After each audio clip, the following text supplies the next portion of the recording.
card-carrying member of the PNP, and he makes no secret of that.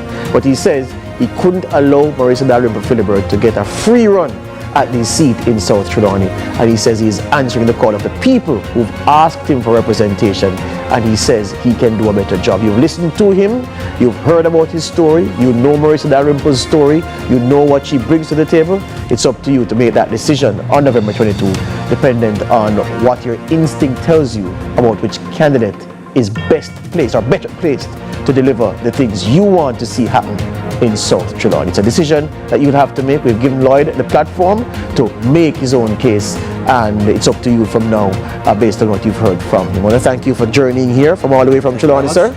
All the best to you. Lloyd Gillings, independent candidate in South Trelawney, ending lead story here on CVM TV on this Wednesday.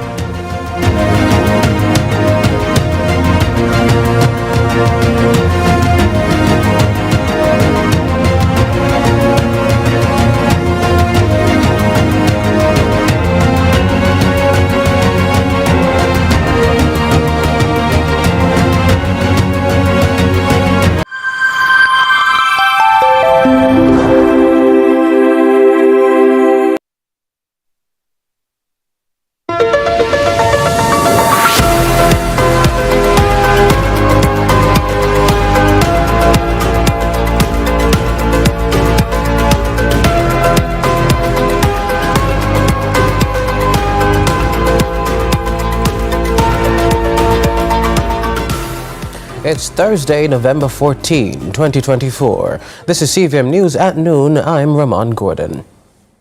Westmoreland Western MP Morland Wilson has confirmed that road repairs have begun in Negril under the government's REACH program. This follows his recent assurance to residents that work would focus on roads damaged by Tropical Storm Rafael.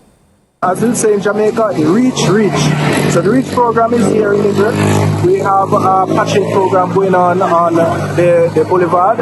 We call it the beach road here in Negril. And you will see where the entire beach road is being patched out today. The REACH program will also see areas in Alma, Grange Hill, Little London being patched. Facing mounting criticism over the state of Jamaica's roads, Prime Minister Andrew Holness addressed Parliament on Tuesday, giving an update on the National Road Improvement Initiative set to kick off next month. He also took the opportunity to hit back at the opposition, attributing the deteriorating infrastructure to years of neglect. More in this report. Prime Minister Andrew Holness is pushing back against critics who question his administration's handling of Jamaica's deteriorating road infrastructure. Addressing Parliament on Tuesday, Holness gave a key update on his Shared Prosperity Through Accelerated Improvement to Our Road Network SPARK program, set to begin sweeping infrastructure works nationwide starting December. 60 main roads and approximately 600 priority roads have been identified.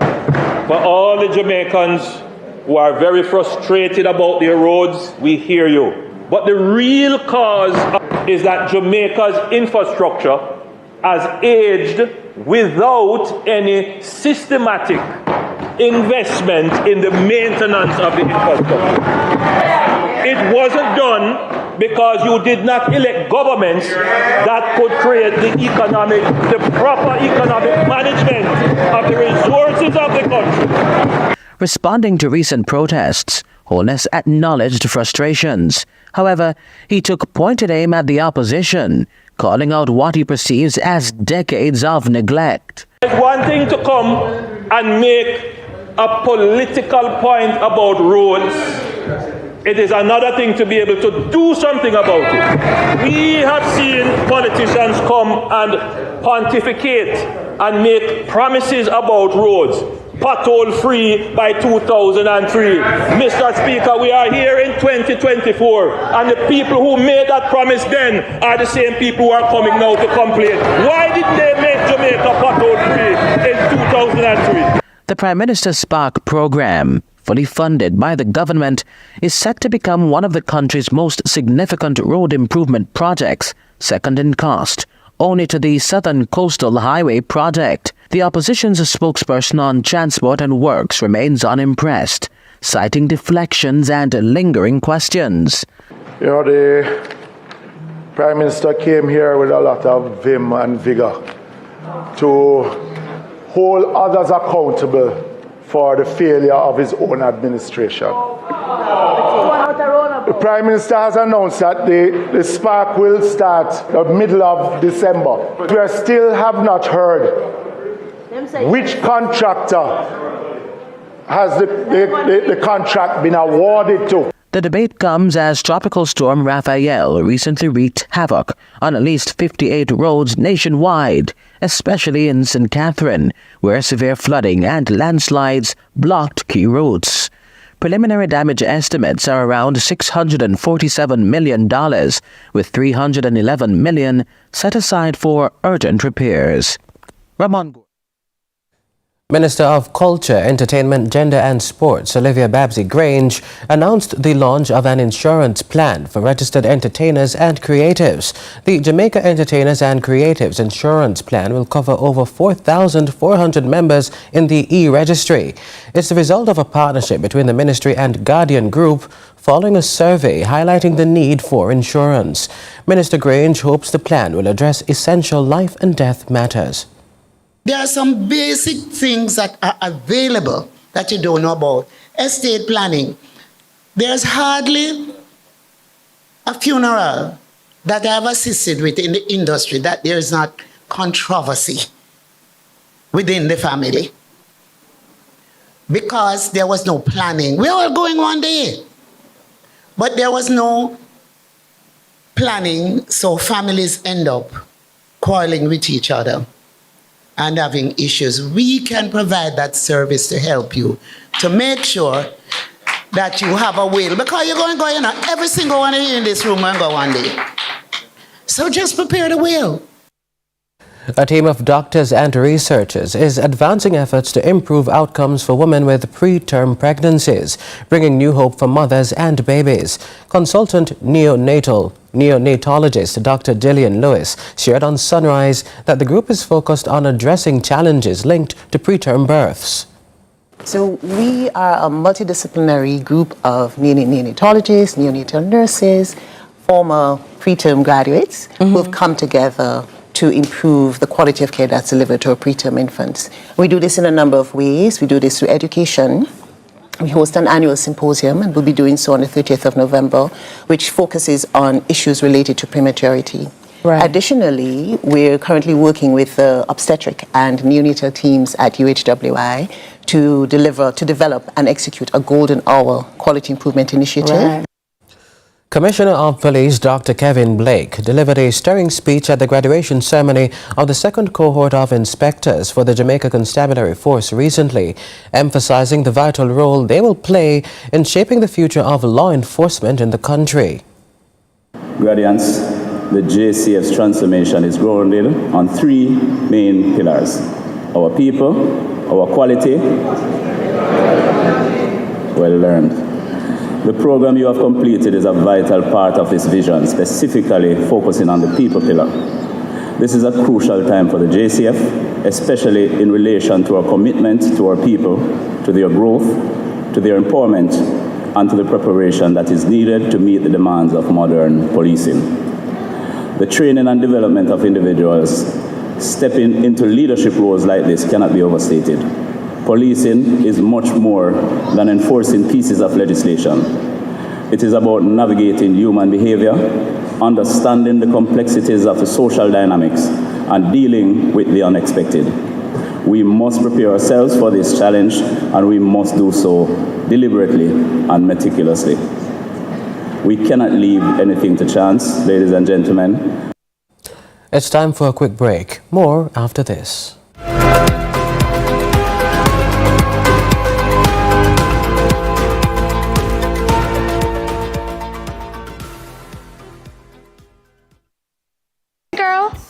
Of course, I'm at Jamaica Mart. Where else do you expect me to be? Girl, the prices here are ridiculously low. Anyway, look, I know you never asked, but I got me some meats, I got me vegetables, I also got me some juices, and then I stopped by the bakery, then I went by the pharmacy where I did a little banking, and girl, I am just so excited for tonight. Listen, Mega Mart has the best prices by far. Jackie.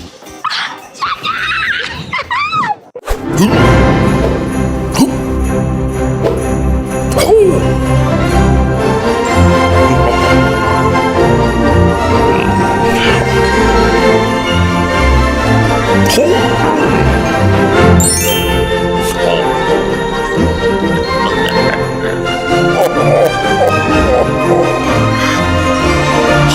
Christmas from Edgecombe Paints, changing lives 1 gallon at a time.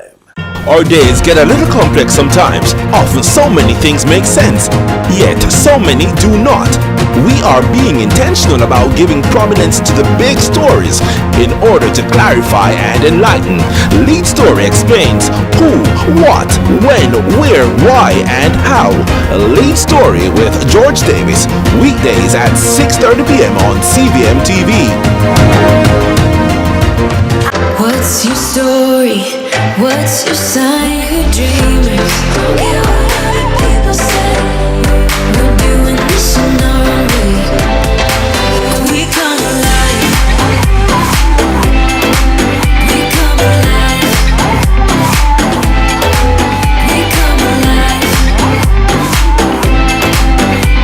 We're doing this in our own way. We come alive.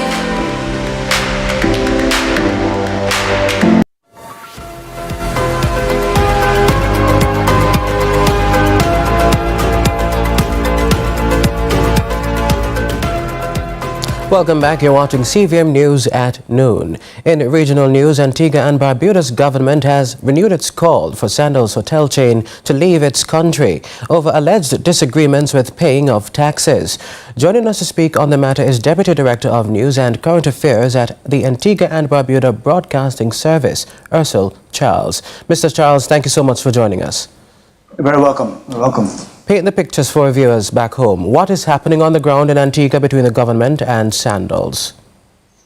Well, this issue, first of all, thanks for inviting us. This issue first coming to light last week after Cabinet invited Inland Revenue Department commissioners to its weekly Cabinet meetings on the 6th and on the 7th. During its post-Cabinet media briefing, Cabinet made clear that Sandals was found wanting of almost $30 million. In fact, that was later corrected to $24 million after statements between 2017 and 2021 were audited by the Inland Revenue Department. And of course, audits for 2022 and 2023, it says, ongoing. It accuses the Sandals Resort of deducting some of the Antigua-Barbuda sales tax, which is collected from its guests in the amount of 15%. That's what the ABST is. Deducting some of that for Sandals' own marketing of the destination and withholding some of those funds and paying what it deemed was left and fitting into the government. Now, Prime Minister Gaston Brown making incendiary, well, can be called incendiary comments, saying he doesn't really care if Sandals takes it to heart. This is another fight the government has had to face with the Sandals brand. And if Sandals threatens to leave, then the legislators will go back to Parliament to ensure the Companies Amendment Act makes it clear that if Sandals leaves, that the government will acquire it and have it sold to a company that is willing to pay its taxes. Well, Mr. Charles, has the hotel chain responded to the report? Not at all. In fact, we were looking for at least a holding statement from Sandals Antigua. Of course, it operates not under Sandals, it operates locally under the Dickinson Bay Hotel Management Limited. That's its trading name in Antigua Barbuda. No statement coming from them. All our efforts to reach its PR department have gone in vain. Got it. Now, from your knowledge, apart from the government, are there any concerns from the locals or any other stakeholders in the country? What's the conversation like on the ground? Well, there are some who feel that the comments made by the Prime Minister will cause Sandals, the brand, to pack up and leave the country. And of course, the Antigua Barbuda Workers Union, which is the main union in Antigua representing hospitality workers, in fact, almost 90%, pretty much chiding the Prime Minister on the comments that he made, suggesting that Sandals has been a good friend to Antigua Barbuda, hiring hundreds of employees, and of course that the government and Sandals should come to some amicable arrangement. The Prime Minister responding that he has heard comments from other CARICOM heads about Sandals and other hotel properties withholding taxes, and so that he feels will come up for discussion at the next CARICOM heads meeting. Well, Mr. Charles, you've explained to us what your Prime Minister has said, but based on his record, how far do you think he's willing to go? I think by your own question, you know that based on the comments where the Prime Minister, he's willing to go as far as it takes. He's even accused or called into question Sandals' tipping policy or no tipping policy. And if he's threatened to go to court to change the Companies Amendment Act, which was last amended in 2020 when LIAT 1974 Limited came to a halt, we know that he's willing to take it all the way. Let's talk about impact then. If Sandals are to shutter and leave, what is the foreseeable impact for your country? Major, but there are two sides of the coin. There are some who feel that, of course, it will be a major economic shock. Of course, Sandals investing hundreds of millions of dollars and employing hundreds of employees. The Sandals Foundation making a broad contribution to education and social development on the ground. It's a corporate university allowing many Antiguans and Barbadians the opportunity to advance their skills within the hospitality and tourism industry. But there are others who feel that first of all, a holding statement should have made by the company, and then that there should be some sitting down with the government and, of course, come to some agreement as to what is a fair deduction from the ABST, if at all there should be a reduction for Sandals' own marketing. But because there's been no word yet, there's been no action from Sandals, it seems as if they're just sitting pretty with all the cards in their hands, and the Prime Minister does not feel that way. So we wait to see what will develop. Mr. Charles, thank you so much for joining us. We should also note on our end, we reached out to Sandals for a response, but there was none. We'll continue to track that story for you. Thank you again for joining us, sir. You're very welcome. Now to international news. Explosions rocked the heart of Brazil's capital Wednesday, just days before the G20 summit kicks off in Rio de Janeiro and a state visit by Chinese President Xi Jinping. The details from Reuters. Explosions rocked the heart of Brazil's capital, Brasilia, on Wednesday night, just days before the G20 summit kicks off in Rio de Janeiro, and a state visit to the capital by Chinese President Xi Jinping. Officials said a man killed himself with a bomb near Brasilia's Supreme Court Justice building. The court justices were evacuated safely, and President Lula da Silva had left the nearby executive palace shortly before the blasts. Local TV showed firefighters battling a blaze where the explosions occurred. An eyewitness and federal employees said she saw a man waving at her before throwing something at the building and falling to the ground. Authorities said the man owned a nearby car, in which another explosion blew open the trunk. Federal District Vice Governor Celina Leo said the capital had stepped up its security after the blasts. Authorities are still investigating if this was an isolated case. The explosions took place around the Plaza of the Three Powers. That square connects the principal buildings of Brazil's three branches of federal government. It was the scene of riots on January 8th last year, when supporters of former President Jair Bolsonaro ransacked the buildings to protest his electoral defeat. Stay with us. Sports is next.